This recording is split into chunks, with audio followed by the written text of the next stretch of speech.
Bonjour les amis.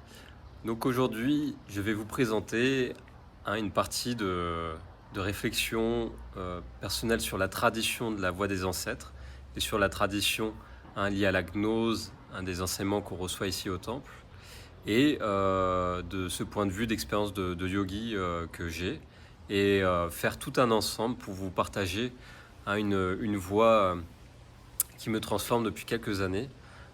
Et voilà, pour ceux qui ne me connaissent pas, qui je suis Nicolas André, ici à Rio de Janeiro, dans un projet de construction de temple bouddhiste à 1000 Estrada da Ponta, là, c'est au quartier de Rio dos Bandeirantes. Donc, pour ceux qui me connaissent, vous savez que voilà, j'ai reçu des enseignements des indios locaux, qui s'appellent les Patachos, mais j'ai rencontré aussi d'autres tribus. Pour être plus précis, c'est les Patachos 1. Donc voilà, un ami qui travaille dans cette tribu, c'est Tawali, qui est Rodrigo dans son nom portugais. Donc Tawali, avec sa femme Azucena, c'est un couple d'Indiens indios de cette tribu, des Patachos, et qui font des cérémonies de Medicina Sagrada. Qu'est-ce que c'est la Medicina Sagrada? C'est la médecine par les plantes, et le point de vue traditionnel local des indios de l'Amazonie, en fait, de la tradition de l'Amérique du Sud. Donc ce sont les sciences des peuples premiers, donc je vais vous présenter aujourd'hui, qui me passionne depuis au moins 2011, parce que j'ai vécu des problèmes de santé en 2009, et ce qui fait que dans une introspection, j'avais 21 ans, pour me sortir des problèmes de drogue et de l'autodestruction, je suis passé par différentes médecines. Et la médecine des indios, des peuples premiers, a fait partie de ce chemin de guérison qui m'emmène à me transformer, et que je vois que c'est toute une vie pour se transformer. Un chemin de guérison va jusqu'à cette réintégration qu'on dit de l'âme d'une vision traditionnelle, et de se sortir des travers de l'ego pour se parfaire et aider au mieux les autres à transmettre ce qu'on reçoit pour faire une chaîne de transmission traditionnelle. Donc j'ai fait un petit tableau, il est là, je regarde par terre, je vais vous expliquer un peu cette vision traditionnelle de ce point de vue schématique. Ici, vous avez vu que dans le temple, Pascal transmet bien sur la chaîne depuis plus d'un an et demi, voire 2 ans maintenant, les enseignements de la gnose. Donc j'étais un élève pendant plusieurs années du bouddhisme traditionnel, et en me reprochant ici de Pascal, de l'enseignement qui est donné ici à Rio, ça m'a permis d'avoir plus de clarté, de structure dans cet ensemble en fait traditionnel, d'une vision schématique. Et avant de venir ici, je travaillais un autre enseignement qui vient d'un côté bouddhiste et aussi d'un côté chamanique, on dit plus du néo-chamanisme contemporain, qu'un écrivain a bien retranscrit dans un livre qui s'appelle Les 8 circuits de conscience. Donc Laurent Guelli, qui a écrit ce schéma, qui lui-même l'a repris dans des recherches des travaux de Timothy Leary, un Américain, sur comprendre les effets de la drogue sur la conscience, et aussi la capacité des drogues douces jusqu'aux drogues dures.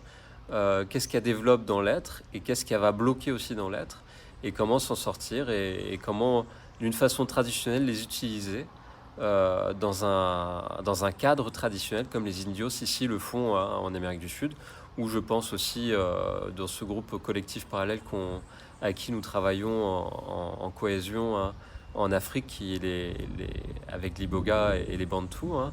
Vous avez pu voir Jocelyne récemment en vidéo, qui est la mère de Nicolas, qui gère plus le côté de l'Afrique, des peuples premiers de leur tradition, des Bantous, qui sont liés à la tradition des temples des mystères de l'Égypte. Et à voir que ici, si vous regardez les vidéos qui sont faites récemment avec Pascal, que cette grande civilisation de l'Égypte, vous verrez qu'elle s'est transférée dans différents points différents continents du monde, et qu'ici en Amérique du Sud, il y a eu les grandes civilisations comme les Mayas, les Incas, les Aztèques et les Toltecs, qui ont eu leur période de rayonnement, et qui ont laissé derrière eux des indios, les indios locaux avec leur science, et qui en fait, quand on s'intéresse un peu à la gnose, quand on la pratique en tout cas, moi je suis passionné par l'alchimie traditionnelle. Donc au travers de ces recherches, ces enseignements que j'ai reçus, j'ai vu que dans les rites des indios, il y a une grande similitude avec les rites traditionnels de nos traditions, au niveau ésotérique et au niveau exotérique. Donc après, les indios sont très liés à la nature, ils ont leur médecine sacrée qui leur permet de vivre une harmonie avec le plan naturel de la vie, les 4 éléments, dont je vais venir vous en parler dans la gnose. D'ailleurs, je vais vous montrer le tableau tout de suite. Donc ici, vous avez les 4 éléments. Donc ces 4 éléments qui sont tout en bas, représentent, je vais m'approcher, vous verrez mieux, les 4 éléments comme le feu, l'eau, l'air et la terre. Voilà, vous verrez mieux. Ces 4 éléments, ils en rayonnent quand ils sont stabilisés une quintessence. La quintessence, c'est ce 5e élément. Je fais une magie, une étoile qui représente un peu la magie naturelle. C'est-à-dire que quand on est dans une tradition, que ce soit nomade avec 12 tribus et un chaman au centre qui rayonne, qui crée l'équilibre dans le côté tribal qui est dans le nomadisme, ou que ce soit dans une synarchie, qui est une vision que vous avez pu voir dans la chaîne de Pascal, on exprime bien ce que c'est la synarchie. C'est l'équilibre des 4 castes avec le sacerdoce, la noblesse, les producteurs, les artisans et le côté servile de la société. Ça donne une synergie entre les 4 castes qui s'appelle une synarchie, avec au milieu un empereur. Un empereur plus dans cette société sédentaire qui va rayonner comme le soleil. Et les 12 tribus, pareil, l'empereur qui est plus nomade, qui va rayonner dans les 12 tribus. Donc cette gnose, ces 4 éléments, une fois qu'ils sont stabilisés, la gnose va nous permettre de comprendre de comment monter en connaissance. C'est la voie de la bhakti dans le yoga, c'est-à-dire le chemin de connaissance, pour sortir des influences d'un champ mémoriel. Qu'est-ce que c'est ce champ mémoriel ? C'est la confusion dans laquelle les humains se perdent, qu'on appelle le samsara dans le bouddhisme. Et ce samsara, il est influencé par des astres. Pas les désastres, c'est plutôt cette illusion qui crée le désastre. Les astres, comme vous pouvez voir, c'est les influences des astres. Alors avec Mars qui exprime la volonté, puis d'un côté solaire avec Mercure et Vénus qui va exprimer plus un côté spirituel, du spiritus. Vous voyez le mot spirale qui représente le terme de l'étymologie spiritualité. Et cette spiritualité, on va monter. Une fois ces 4 éléments stabilisés, c'est-à-dire nos émotions structurées, les 4 éléments, et c'est symbolique. En médecine chinoise, on voit que les émotions sont liées aux éléments. Et avec ce 5e élément, cette quintessence, c'est l'être humain réalisé, qui se réalise en tout cas, il peut mieux prendre conscience des astres et de ce côté polarisé des astres, que ce soit féminin vers l'éveil ou masculin un peu guerrier vers le mémoriel. Donc il y a une voie qui s'appelle la voie des ancêtres, qui est plus de ce côté plus mémoriel, lié à Jupiter, Saturne et la Lune, c'est ce qu'on voit en astrologie, et qui va nous emmener à vivre un côté plus lié à la Terre, le regard sur la Terre, et puis un petit peu les étoiles.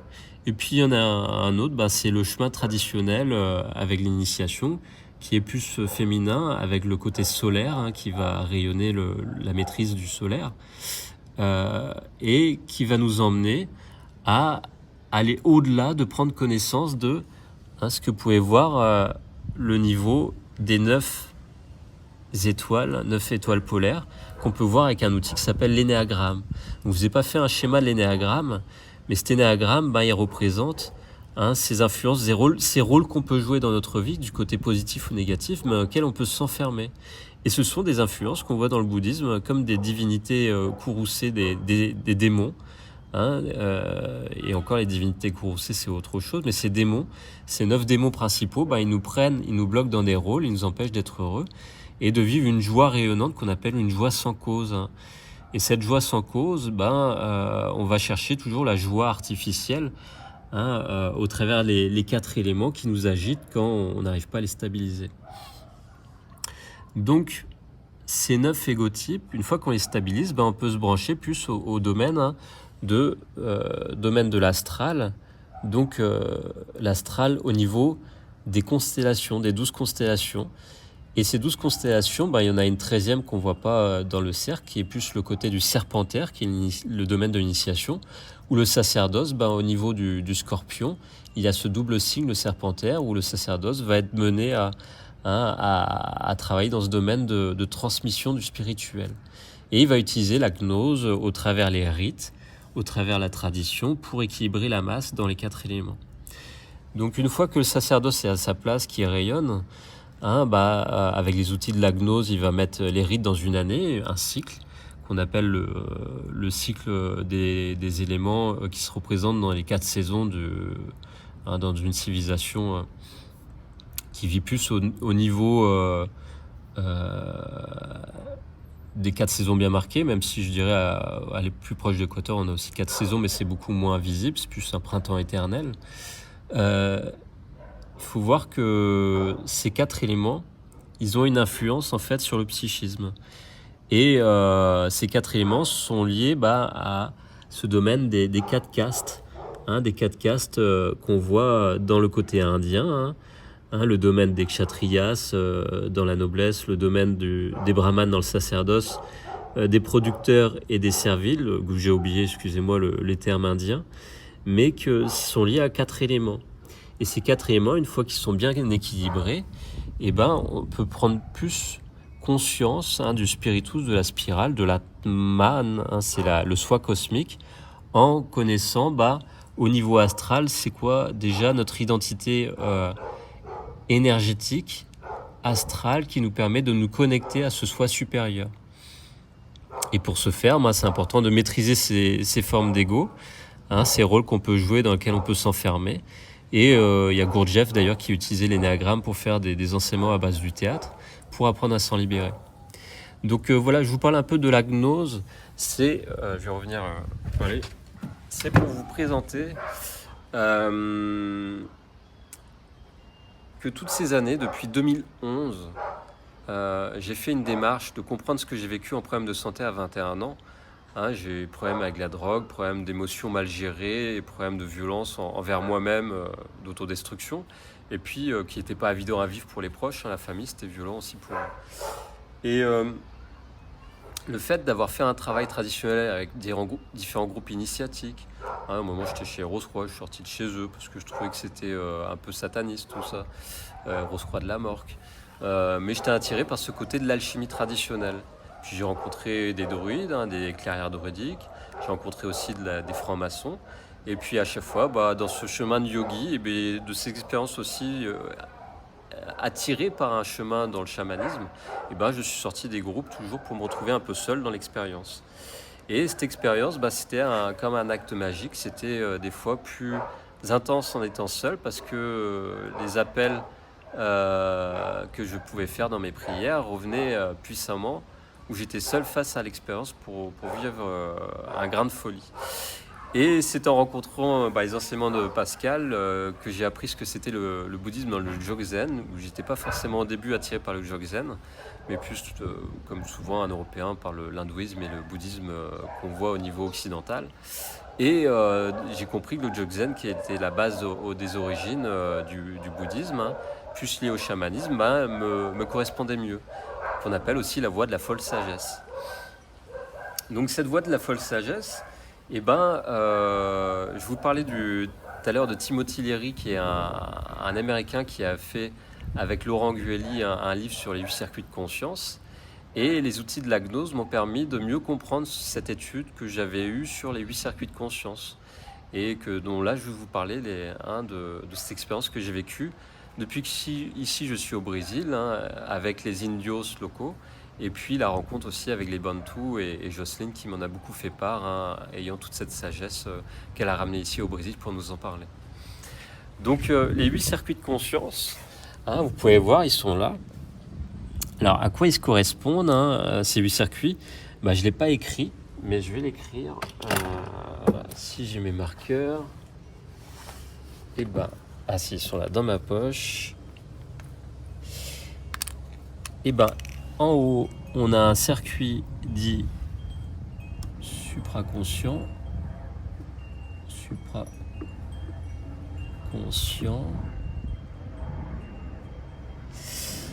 Et en bas, on a un circuit dit plus infraconscient. Infraconscient.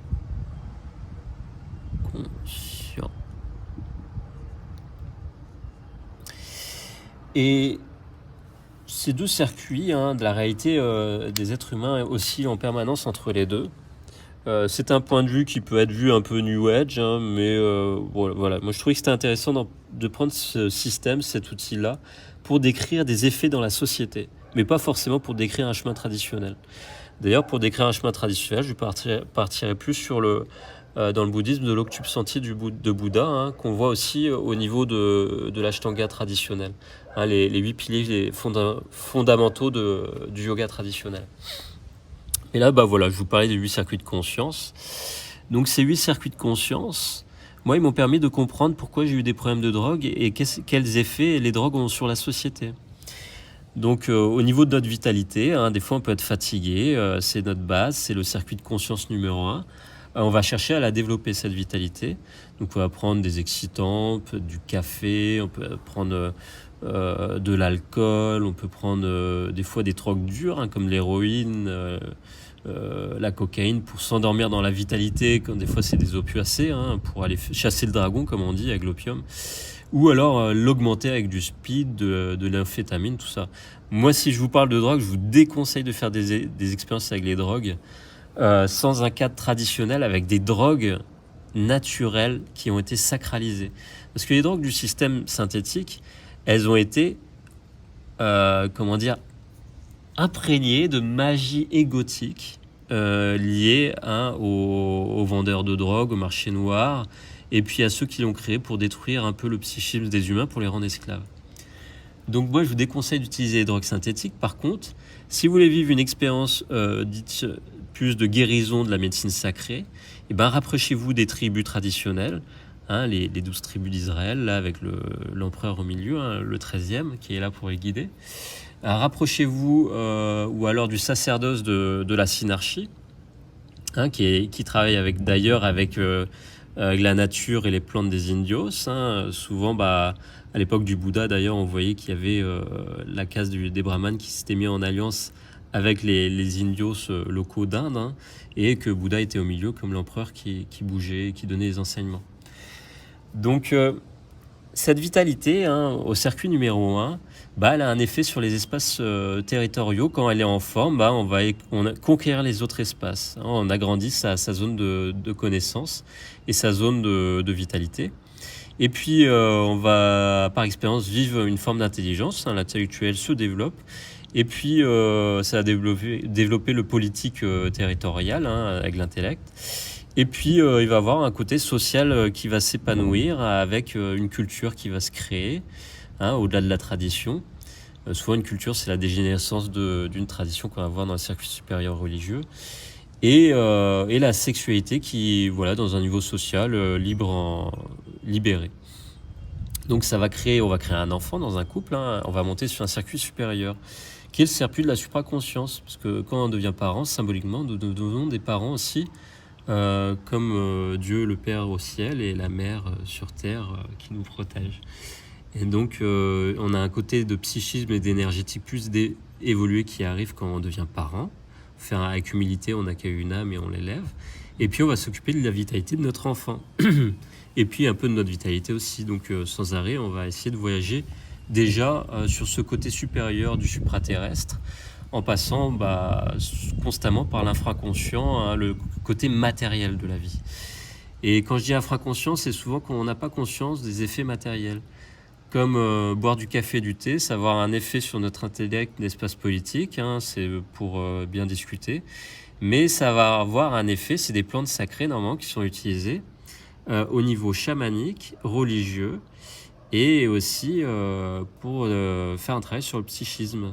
Ce qui fait que quand on fait un travail sans conscience, on va ouvrir des portes de l'infraconscient. C'est-à-dire des formes démoniaques qui vont nous potentialiser des émotions qui vont les prendre en charge, mais on ne va pas les travailler réellement. Ce qui fait qu'on va être perturbé ici dans notre équilibre émotionnel, les 4 éléments, et que des formes de l'astral, des 9 rôles que je vous disais tout à l'heure, vont prendre possession, vont prendre possession de la quintessence normalement qui transforme notre être à la base dans les 4 éléments. La quintessence, c'est la grâce qui nous traverse tous à chaque instant et qui traverse aussi les planètes qui vont nous influencer d'un côté plus masculin ou féminin. Donc ça après, il y a les rôles supérieurs de notre providence qui vont permettre de nous libérer un peu de ce côté infernal des 4 éléments. Et c'est pour ça que je venais vous parler un peu de l'infraconscient avec les 8 circuits de conscience. Ces 8 circuits de conscience, quand on reste dans un inconscient, on est possédé un peu par... si on prend des drogues, surtout que ce soit douces ou dures, on va rester bloqué un peu sur un circuit d'immatériel, un circuit inférieur. Et on galère des fois avec des petits orgasmes, des petits fantasmes réalisés. On monte un peu sur l'énergétique, on se sent un peu plus fort. Mais si on ne fait pas un travail traditionnel, on redescend vite fait dans notre vitalité qui descend de plus en plus. Voilà. Donc, quand on maîtrise un peu plus la conscience que tout ce qu'on absorbe a un effet, ou tout ce qu'on dit aussi a un effet sur notre psychisme et sur nos pensées, nos émotions ont un effet aussi sur notre santé physique, la vitalité, on va se mettre à faire des pratiques comme le yoga ou je pense au Qigong ou en tout cas à faire des prières régulières pour maîtriser un peu plus son énergie, au lieu d'utiliser des drogues pour la contrôler. Et on va pouvoir éveiller peut-être des fois des petites capacités que l'attribut nous révèle quand souvent on vit une expérience de mort et de renaissance. Elle nous nomme chaman. C'est ce que l'attribut fait naturellement. Traditionnellement, on ne va pas faire un stage pour devenir chaman. Traditionnellement, c'est l'attribut qui nous dit toi tu as guéri machin, tu as survécu à quelque chose de très dur, tu deviens le chaman de l'attribut. Voilà, c'est comme ça que ça marche normalement. Et ça donne, quand les chamans sont bien éveillés, ça donne des sociétés qui se stabilisent, qui deviennent sédentaires. Et là, la religion se crée. Donc la religion, une fois qu'elle est créée, elle peut permettre de s'émanciper d'un certain côté matériel qu'on subit dans les 4 éléments. Et si on maîtrise, en connaissant la gnose, cette religion, sans se faire enfermer dans des dogmes religieux qui périclitent au bout de 1000 ans souvent, qui devient totalement satanisé, comme le christianisme au début, ça allait parce que c'était sous l'influence des 12 tribus d'Israël, avec le côté ésotérique maîtrisé, et puis après il y a le côté exotérique qui a pris pouvoir, des tyrans, des 4 castes qui se sont effondrés, où Pascal vous parle bien de l'effondrement d'une synarchie, au fil d'un cycle d'évolution de la vie. Et ce qui fait que la religion, soit les fous de Dieu s'éveillent, partent vers le mystère et découvrent des secrets qui ne disent pas forcément à tout le monde, mais qui permettent de maintenir un équilibre céleste sur Terre, ou alors ils partent dans un côté intellectuel et de pouvoir matériel, donc espace politique et vitalité, qui crée de la confusion dans la société. Et on devient hyper matérialiste, ce qui fait que ça crée des sociétés tyrannisées à la fin du cycle, d'une autodestruction que le préternaturel a influencé sur la magie naturelle, et que des forces d'ailleurs surnaturelles vont venir du côté négatif détruire cette base de matérialité.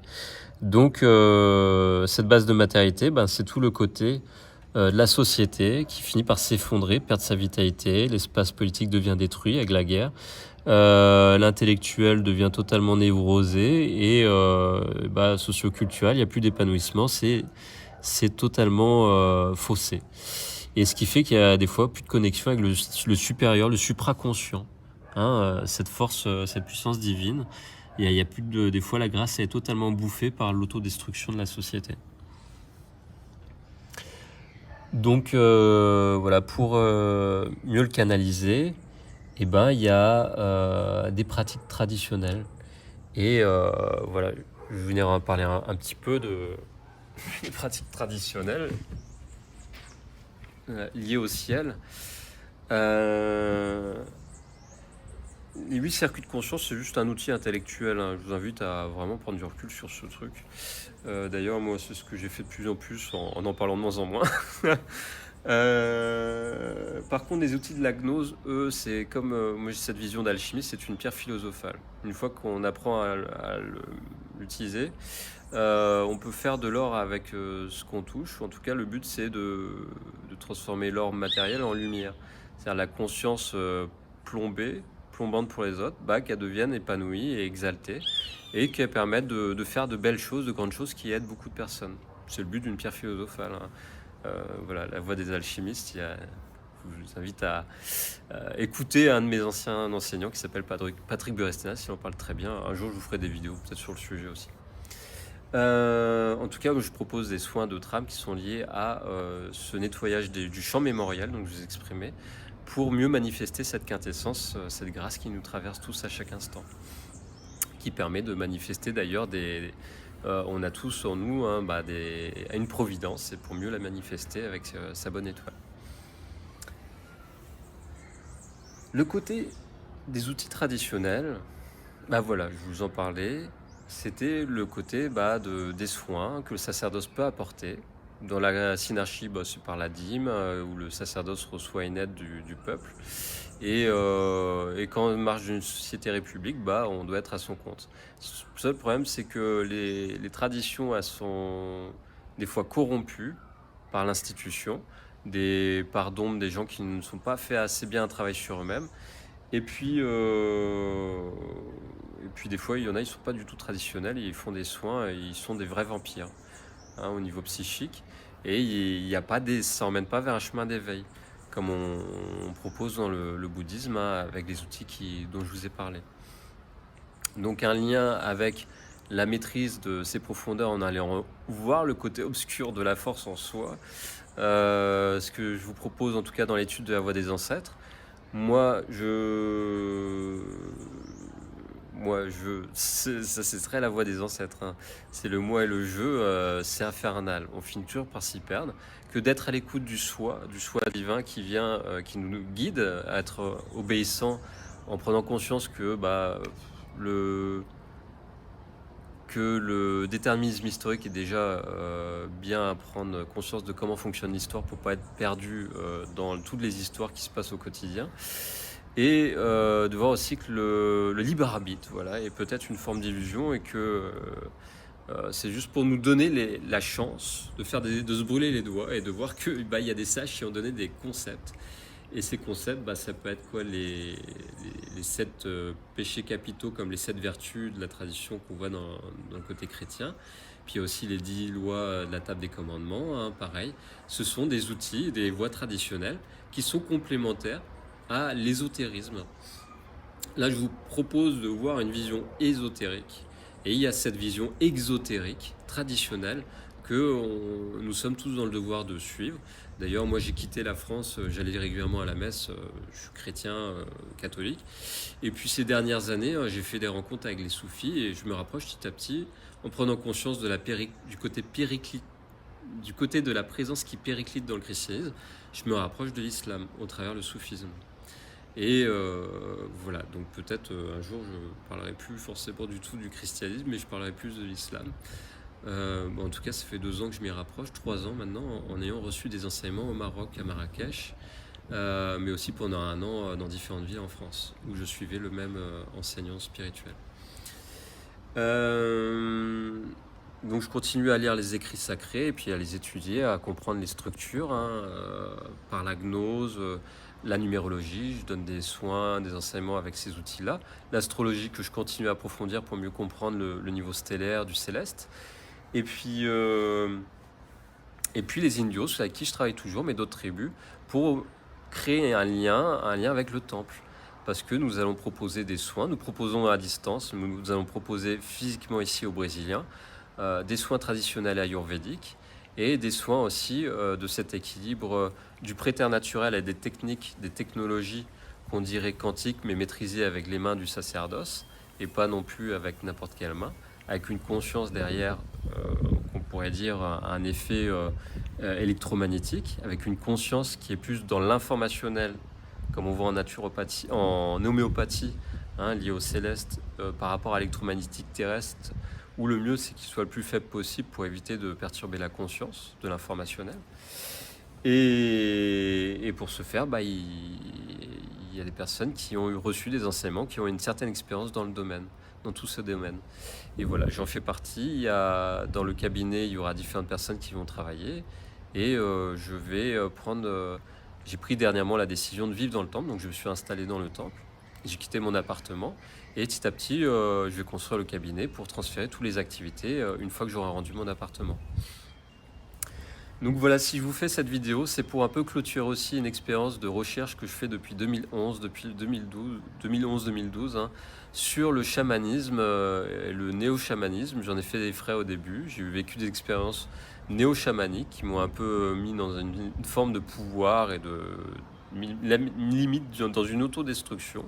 Et maintenant, je me rapproche plus d'une voie traditionnelle qu'on appelle la voie des dieux, hein, que vous avez vu au travers la gnose, au travers l'Astrologie, et que je vous enseigne aussi par la numérologie, à vous décrocher un peu de ce côté mémoriel et des rôles dans lesquels on peut se perdre par l'énéagramme et la numérologie.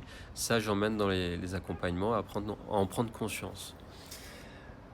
Donc voilà pour aujourd'hui, j'ai pas d'autres informations à vous donner sur la voie des ancêtres. Je vous propose une petite série de photos, de vidéos que j'ai fait de mes expériences de ces derniers mois.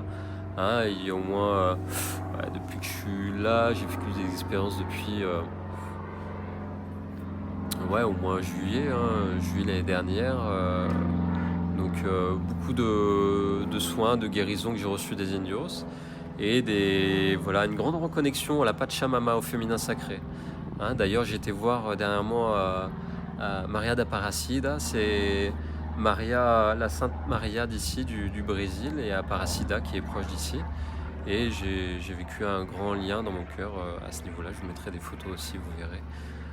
Cette petite visite guidée qui me rapproche en plus de cette mère nature, la Pachamama ici au Brésil, hein, en Amérique du Sud, mais aussi qui me donne beaucoup d'ouverture au niveau spirituel, hein, qu'on passe le côté lunaire maîtrisé qu'on voit au niveau de la Kabbale, de vivre plus le côté féminin qui descend de cette grâce qui m'aide à prendre une responsabilité ici au temple pour mieux gérer les activités avec l'aide de Pascal. Voilà, et je souhaite en tout cas que Pascal se décharge de certaines responsabilités, parce que c'est très fatigant de prendre toute cette charge, et j'en suis très reconnaissant et très vraiment humblement je remercie mon ami, cet enseignant spirituel qui me donne énormément tous les jours. Et je remercie aussi tout le groupe qui a eu la patience de faire face à mes déboires émotionnels, parce que je suis quelqu'un d'hypersensible, je suis parti dans des tours des fois, tout en prenant soin de pas le faire, de faire bien mon travail, mais avec des gens qui vivaient à 5000 km. Donc la plupart des 100 personnes sur le réseau de YouTube, à laquelle j'ai proposé des accompagnements des soins pour mieux se connaître, en parallèle des enseignements de YouTube que Pascal fait. Mais maintenant, je vous préviens que je vais me retirer un peu des accompagnements. J'ai fait déjà depuis au moins 2 semaines, j'informe les plus proches. Des accompagnements à distance. Je vous invite à venir au Brésil pour recevoir des soins et des accompagnements, hein, pour recevoir des enseignements. Si vous voulez aller en profondeur dans les soins de guérison, changer de pays, hein, vous pouvez venir. Vous mettre dans le cadre du temple, dans ce rôle de bénévole.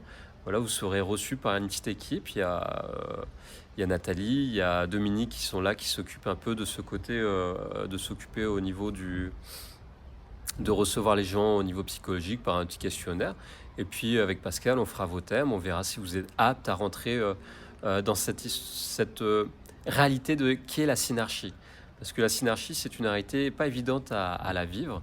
Ça demande de faire un travail en amont sur soi-même. Et puis pour ceux qui ont déjà fait un travail sur eux-mêmes, de voir s'ils sont en phase avec notre projet ou s'ils doivent aller dans un autre projet. Voilà, de créer une oasis, en tout cas face à la déferlante qu'on est en train de tous vivre et qui va s'intensifier dans les mois qui viennent. Voilà, je vais mettre quelques photos, quelques vidéos sur ce chemin parcouru avec les Indios. Voilà, j'ai rencontré les Zuniquin et la famille Kayatibu, hein, dans la tribu des Zuniquin, et aussi les Marubo, différentes familles, et auxquelles j'ai lié un lien et que je reçois beaucoup dans cette médecine sacrée, et qui me permet de vous donner plus de clarté sur ces chemins traditionnels, et qui me donne aussi un meilleur ancrage pour vous enseigner la gnose et et enseigner d'autres pratiques comme le yoga, l'Ashtanga Yoga, et faire des soins en cabinet. Dans ce rôle de sacerdoce que j'ai ici dans cette synarchie en construction. Voilà les amis, merci pour votre écoute, je vous dis à bientôt. Et puis si vous avez des questions, vous pouvez les poser en dessous dans les commentaires. Et puis je vais vous mettre les coordonnées à l'écran de mon numéro, du numéro du temple, et aussi la boîte mail pour envoyer des infos et si vous avez des questions que je vienne vous répondre. Voilà, à bientôt.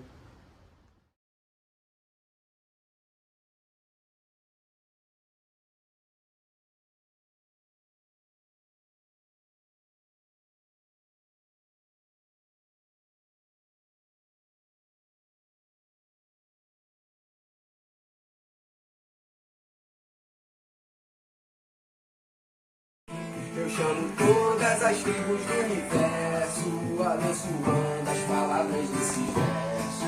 Eu chamo todas as tribos do universo, abençoando as palavras desse verso. Peles vermelhas, Apache Cherokee, salve os escravos, caboclos e tupis. Peles vermelhas, Apache Cherokee, salve os escravos, caboclos e tupis. Eu também chamo a rainha da floresta, santo poder que aqui se manifesta. Eu também chamo a rainha da floresta, santo poder que aqui se manifesta. Nos permitindo ser sempre assim, fiéis à luz e ao amor sem fim. Nos permitindo ser sempre assim, fiéis à luz e ao amor sem fim.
Só alegria. Só alegria. Não deixa a moleza te pegar. Vamos caminhar no caminho das joias. Vamos caminhar no caminho das jiboias. Vamos caminhar no caminho das jiboias. No caminho das jiboias. Vamos caminhar no caminho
Bonjour les amis, je vous propose une petite visite dans Notre-Dame d'Aparacida au Brésil.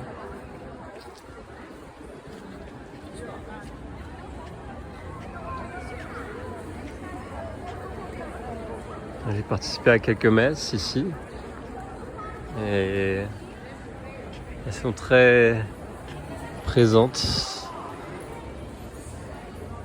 dans la présence de la Vierge d'Aparacida. Ceux qui reconnaîtront les symboles.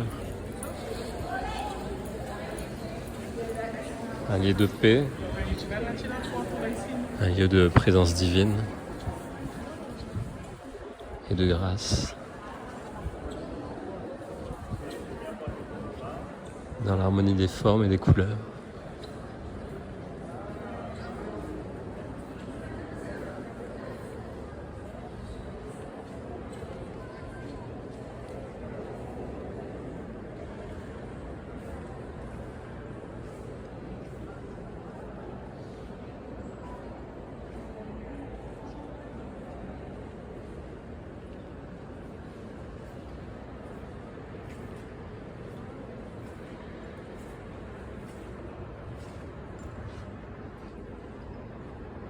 Voilà.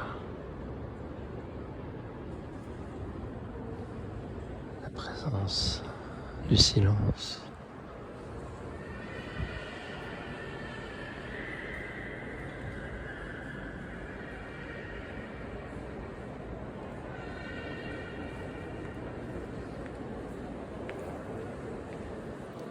Regardez, vous pouvez faire des dons ici avec des Pix, de payer par les moyens électroniques pour faire un don directement.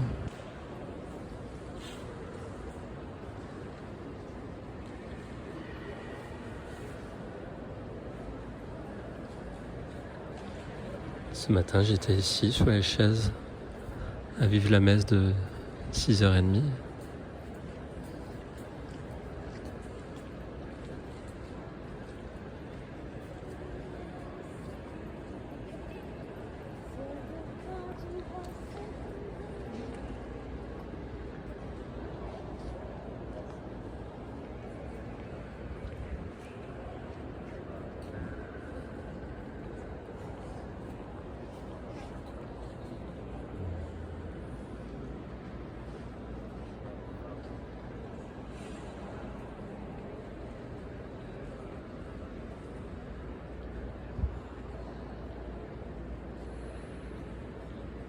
Une merveilleuse basilique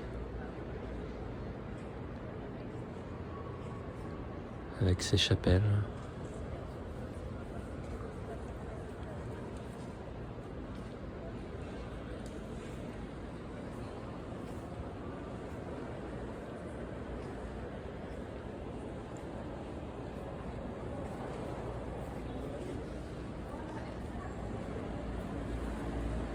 Et Notre-Dame d'Aparacida qui se trouve là où toutes les personnes prient, où j'éviterai d'aller avec le téléphone.